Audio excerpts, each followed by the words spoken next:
Welcome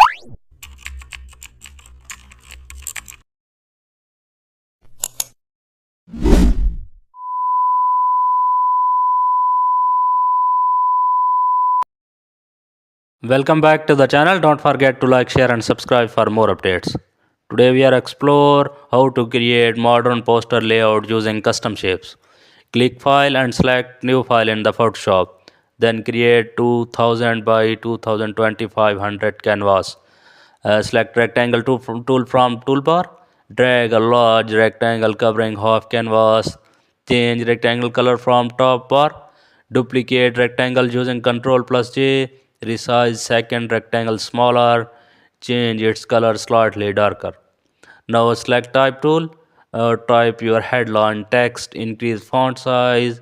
Adjust lighter spacing from character panel. Align text using move tool. Add subtext below headline. Keep spacing clean.